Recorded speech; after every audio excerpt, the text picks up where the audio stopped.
Hello. This is honestly such a blessing. I am so grateful to be here. I cannot thank all of you enough for coming here to hear me speak. I want to start off by asking you guys a very simple question. By a show of hands, how many people in this room have had bad things happen to them? Everyone. Okay, everyone. Now I'm going to ask a similar question, but it's going to be different. By a show of hands, how many people in this room consider themselves a victim? Wow, really impressive. Normally I get a few hands, and that's really impressive. So the differences in these questions is a difference in mentality. I have been smeared, libeled, I have been protested, I have been kicked out of restaurants, I have been assaulted because I go around with a very simple message, which is that bad things happen to everyone, but a victim mentality is not something that you should possess because a bad thing happens to you. This has earned me the title of being called anti-black, anti-LGBT. I have been called a Nazi sympathizer, among other things, because I have this idea that if we don't accept ourselves as oppressed and we accept ourselves as the victor of our experiences, then we can achieve more in life. So let me tell you a little bit about me that you're not going to find in all of these articles that basically want people to believe that I am somehow a white supremacist, which is quite impressive that I get called a white supremacist. I grew up in Stamford, Connecticut. I did not, yes, is there some Connecticut love here? That's awesome. I grew up in Stamford, Connecticut, in a really small apartment I share with my sisters. I have two sisters. Did not grow up, I grew up in poverty. My family didn't have much. We had the exterminator coming into our apartment when I was a little girl to get rid of the roaches every week because we lived in a low-income housing structure. About the time that I was 8 years old, my grandfather decided, he came to our apartment and he said, I really don't want my grandbabies to live in this sort of a situation. And he moved us into his very middle-class house. Now, my grandfather is a very, very, very pious man. Living in his home meant that every single morning I was meant to read the Bible. He would pick a scripture, and me and my brothers and sisters would sit around the table, and he would ask us questions, and based on our understanding of the scriptures and the Bible, we would be awarded different hot chocolate mugs in the morning. I never really in my life thought that that was a meaningful way to grow up. In fact, when I was introduced to the public school system, I was embarrassed. I was embarrassed about my relationship with God. I wanted it to go away. I didn't want people to know that my grandparents were so Christian, that they wanted us to read the Bible every morning. That wasn't cool. That wasn't a cool way to live. And so I shed that. I shed that throughout most of middle school. I hid it. And in high school, I completely shed it when my grandparents moved down south. In high school, I had a very unique experience happen to me, which reporters and journalists do not like to report on because it completely disrupts their narrative that I don't understand that bad things happen to black people, that I don't understand that there's racism in the world and that people can be hurt by racism. When I was in high school, I had a boyfriend. It's my first boyfriend. I thought I was really cool. And he and I went to watch a movie at his house. We were watching Talladega Nights. It's a great movie if you guys haven't seen it. For those of you that have seen it, I never know what to do with my hands, just like Ricky Bobby. So I was watching Talladega Nights and my phone rang, and it was a blocked call, and I don't pick up blocked calls, so I sent it to voicemail. My phone rang again, I sent it to voicemail again. My phone rang 4 times. By the time the movie was over, I had 4 missed voicemails, which was really an insane thing. So I went home and I listened to the voicemails after a great night, and what I heard was something really horrific and terrifying. On the other end of the line, there were 4 male voices, and they were alternating. They were calling me the N-word. They were saying that they were going to put a bullet in the back of my head as they had done to Martin Luther King. They were calling me Rosa Parks. They were telling me that they were going to tar and feather my family. It went on for a really intense I would say 5 minutes. And when I hung up the phone, the first thing that I did was I broke down and I cried because I couldn't think of 4 people that would say those words to me. I couldn't even think of one person that would say those words to me. Here I am, I'm a senior in high school, living my best life, and I get these terrible messages. So I went to bed the next morning, I had a class, a philosophy class, and we happened to be talking about racism, and I told my teacher, I rose my hand and I told him what happened. I said, Mr. Forker, I got these terrible messages, and I played them for him, and he was so horrified that he said, get up right now, we're gonna go to the principal, and you're gonna report these messages. The principal immediately called the police. And that was the beginning of what would represent a very dark life, a dark period in my life. It turned out, by some random stroke of my own misfortune, that I did not know, as I had said, 3 of those people in the car. One of those 3 people in the car that night that left me those messages happened to be the current Democratic governor of Connecticut's son. And instantly, this case was elevated and my face, a high school senior, was splashed on the front pages of every newspaper in Connecticut and in New York, calling me a victim of a hate crime. That's a really, really, really heavy word, a victim of a hate crime. It turned out that one of the kids in the car was a former friend of mine, and I used to hang out with him and a group of my friends all the time. And once I got a boyfriend, I did what most girls do, and I just wanted to be with my boyfriend, and he was hurt. And one night he got into a car and he was drinking, and with 3 people that I didn't know, and they decided to leave me these voicemails. Now, of course, because a politician's son was involved, the FBI had to get involved to trace the origins of the messages because nobody wanted to come clean and say that they had left them. So I went from watching Talladega Nights to being a front page cover story to being called a victim to having everyone in my high school and in my town debate whether or not the messages were real while the FBI investigated it. Of course the messages were real. Of course, after the FBI included their 6-week-long investigation, they determined that I did in fact receive these messages from these men. And 6 weeks later, all 4 of them were arrested. The youngest person in that car was only 14 years old. And then, of course, after the entire world was debating it, reading letters to the editor where people either called me a liar, a hero, a victim, it was over, just like that. The press was over. They were ready to move on from the situation. And that seems to be a common theme. We're looking for the oppressed and the oppressor. These kids were labeled racist. I was labeled a victim. How did that turn out for me? Well, for me, it turned out into 4.5 years of anorexia. The next years of my life, that title, I was so scared going into college, afraid that people that I was meeting were going to Google me and they were going to find this story, that they were going to find that I was a victim, that they were going to think that I somehow started this or I deserved it, or they were going to take a side in the same way that people in my town had taken a side. The only way that I felt that I could assert control over myself and over my narrative was through having anorexia. It took 4.5 years of me having an eating disorder before something woke up in me. I was living in Manhattan. I was paying down student loans. I went to school and I majored in, quite ironically, journalism, something that I don't believe in as much today. And I began to take yoga classes. And I had lived a life partying throughout college, drinking, really had fallen far from the girl that sat at the kitchen table with her grandfather reading the Bible. My friend said, let's take a yoga class. I went to yoga class, and suddenly that silence, that meditation, the prayer that people have, I really, for the first time in a really long time, was able to have conversations with myself. Candace, what are you doing? Why are you doing this? Why are you living this life? Are you happy? The answer, of course, was I was not happy.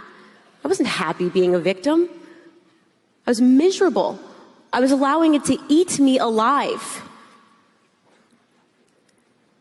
I was able to meditate my way, and people say, how did you get over your anorexia? Meditation, yoga. I was able to meditate myself back into health with conversations and prayer and focus. And here's what I discovered. What happened to me in high school didn't just happen to me, it also happened to the 4 kids that left those terrible messages. Because a 14-year-old, a 15-year-old, a person that was my former friend, they can't be racist. That's a heavy word. That's a really heavy word. What they were young kids that were trying out what it was like to be mean in a generation that has smartphones, in a generation that can send text messages, can send Facebook and Instagram messages around the world in a matter of nanoseconds, something that the adults that had raised us had never experienced before in their lives. We are the LOL generation. When I was a little girl, my dad had a beeper.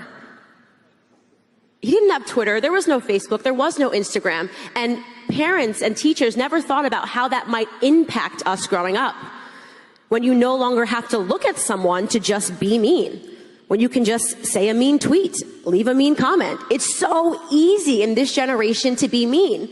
I thought to myself, wow, imagine if, as opposed to calling me a victim, which ruined 4.5 years of my life, as opposed to calling children racists, which I'm sure ruined years of their lives, what if the adults in this situation tried to pause and actually understand how everybody was impacted? What if the adults tried to understand what it's like being a kid coming up in this generation, how easy it is for us to be mean? What if the politician just made his son say sorry? No one says sorry anymore. That seems to be going out of style because people are constantly trying to get away with everything. I was angry with God for a lot of things in my life. I was angry that I didn't grow up in a family that had any money. I was angry that I had $150,000 in student loan debt and no degree. I had to drop out because Sallie Mae collapsed and I couldn't get my loan in my senior year. I was angry with God because I had this horrific situation happen in high school and I was a victim and he allowed that to happen to me. That was my mentality. And all of a sudden I had a different perspective, and this perspective changed my life. And it's what I try to tell everybody that is going through something bad. Whether you believe it or not is up to you, but I can tell you that it transformed my life. I believe that God picks people to have experiences in their life. The good ones and the bad ones. I believe that God wanted me to have my parents. I believe that my God wanted me to grow up in a house that was dysfunctional. I think that he wanted me to grow up impoverished. He wanted me to go through a hate crime, as it was classified, in high school. Because who better positioned to attack the left's narrative than somebody who has lived through all of that?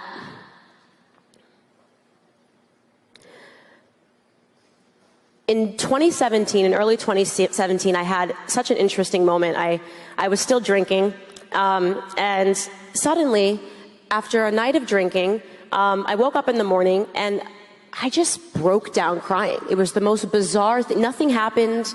There was nothing eventful that happened. I broke down crying, and I said to someone close to me, I have this feeling, and it was the first time that I had said that God wanted me to do something, that God wants me to quit drinking. Just like that. I just quit drinking because I broke down crying in a room and had a sense that God wanted me not to poison my body anymore. That he wanted to be able to open the universe up to me in a way that it had never been opened up to me. I quit drinking, and I uploaded my first YouTube video, which was called Mom, Dad, I'm a Conservative. What happened next, I could have never predicted. My third video got 26 million views worldwide. It was me attacking the narrative that CNN was trying to sell to me after, which I'm sure you guys remember here in Virginia, the Charlottesville debacle. CNN, when I went home, was trying to sell to me as a black American that the KKK was alive and well. That a real fear that I have to have walking down the street is that a guy on horseback in a white hood is going to come because we didn't vote for Hillary Clinton. And I said, this is ridiculous. Honestly, we've had enough of this narrative.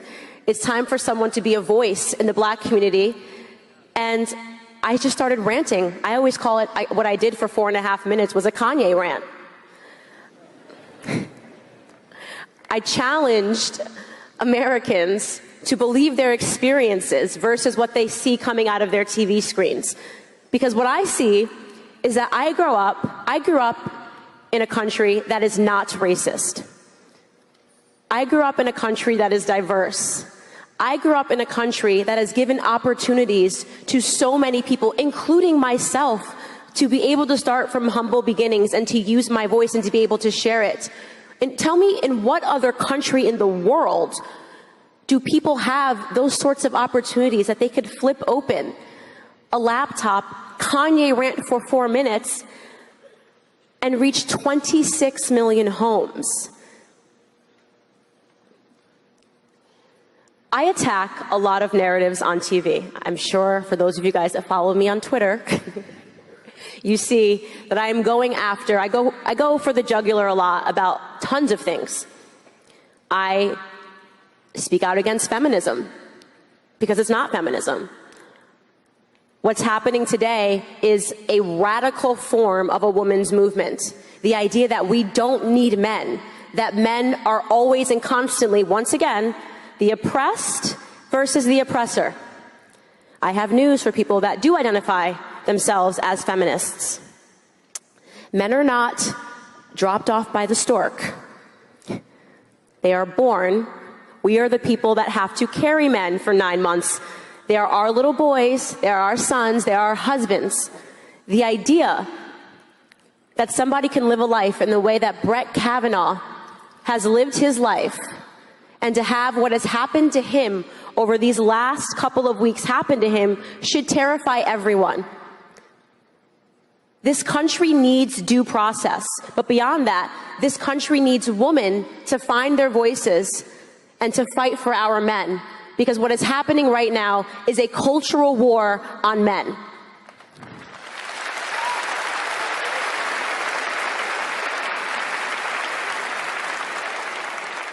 Quite controversially, I also speak out against Planned Parenthood, and I know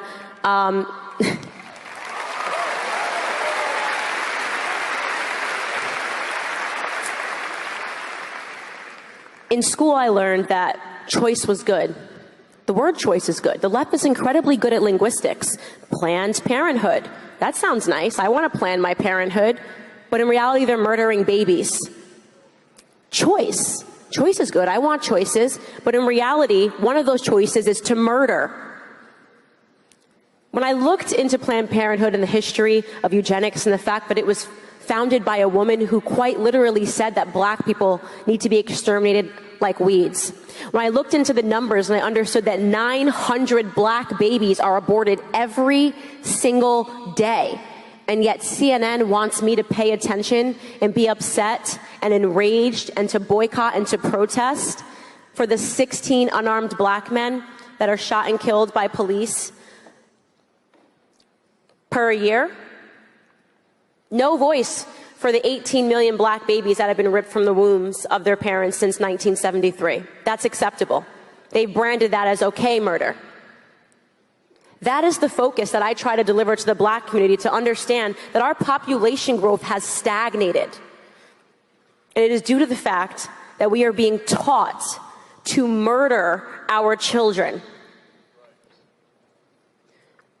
That has labeled me as somebody that's controversial. She doesn't believe in Planned Parenthood. I'll tell you what else I don't believe in. I don't believe in the welfare system.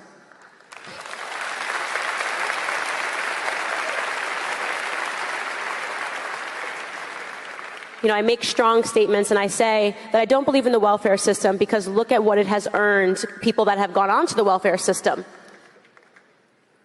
Absolutely nothing.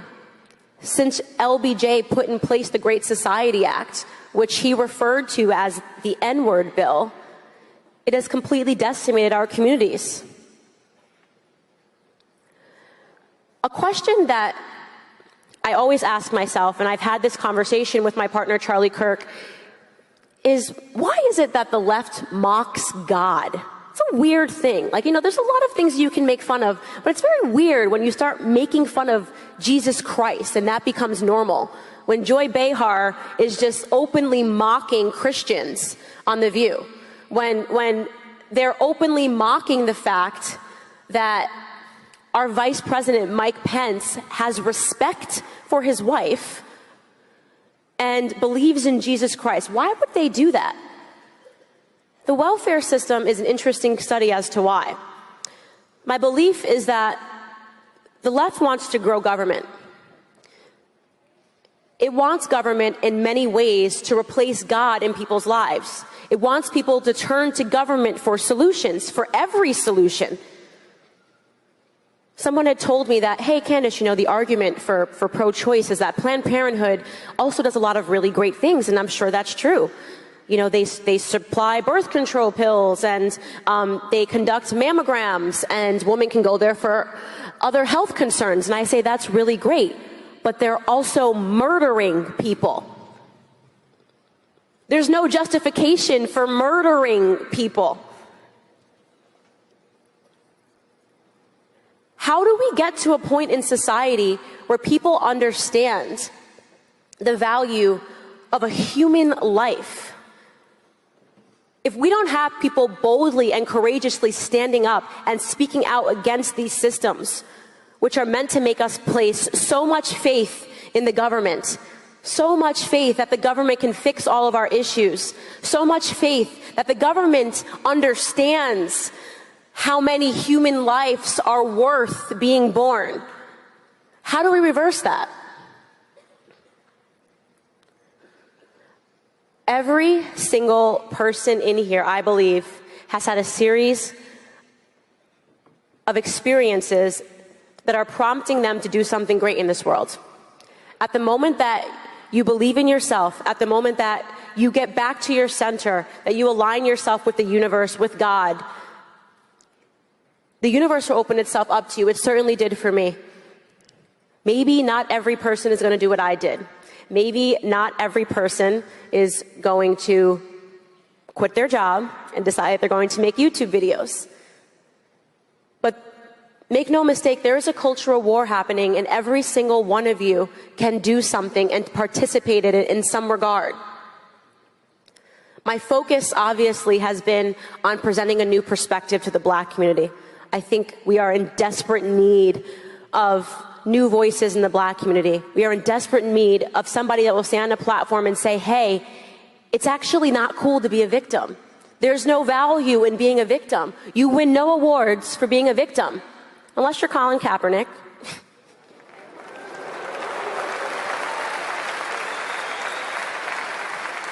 I think he made a pretty sweet deal off of being a victim, so credit to him where credit is due. But the message that he is selling to people, of course, is not going to get them anywhere. At the moment that you believe that you can't, you won't.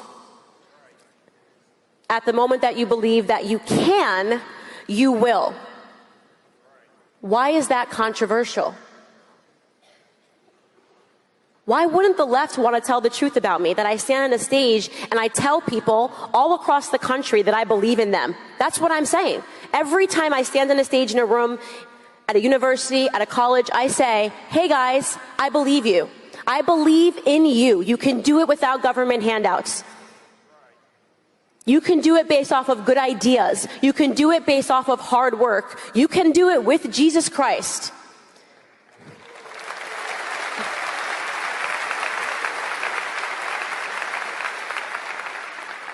Of course, if every single person in the world thought that, if every single person in the world woke up with confidence and said, I can do it and I can contribute, and my life, my birth has meant something, it means something to this world, and I'm going to contribute something, you would see naturally that government would shrink. That when people were faced with problems, they wouldn't run to an arbitrary welfare system. They would turn to God, they would turn to their communities, and they would nurse themselves back to health. That's what you would see. And that is why I believe in my heart that I have been considered a threat to the left and to the establishment. Kanye West, man, he's a wonderful man. It's so great to look back at everything now and to remember his song, Jesus Walks. How many of you guys know that song? And he made that song, he made that hip-hop song, Jesus Walks, because people told him that he couldn't talk about Jesus and he couldn't make Jesus cool. So he made it a #1 album. He made it a #1 track, talking about Jesus and feeling that Jesus was walking with him in what he was doing. The gift of Kanye West isn't because he is one of the biggest stars in the world. The gift of Kanye West and that simple 7-word tweet that broke the internet, I love the way Candace Owens thinks, is that he opened people's hearts and people's minds to a different perspective. The gift of Kanye West putting on the MAGA hat was that it completely destroyed the narrative. I love Donald Trump.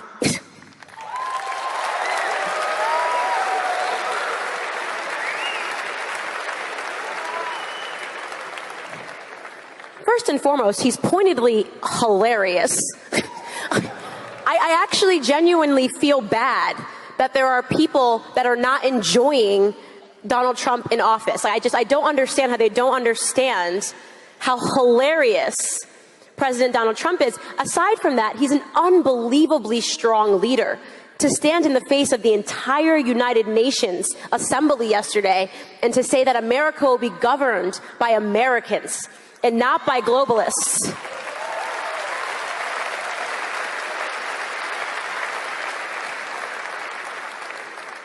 What is it that President Donald Trump, Kanye West, and Candace Owens have in common that we have grown so fond of each other? I think Kanye West describes it as dragon energy. And to me, I think it's individualism. It's believing in yourself. It's standing up in the face of everybody telling you you can't. You're not allowed to think that. You're a black man. You can't think that. You're not allowed to think that. You're not a woman. You have to think this because you're a woman. It's standing up in the face of all of that and saying, no, I am my own person. I am governed by what I believe to be truth. And I can live up to any expectation that I set for myself. I think that is an energy, that is a love, and that is a passion that I hope that I work every day to share with the world. Thank you.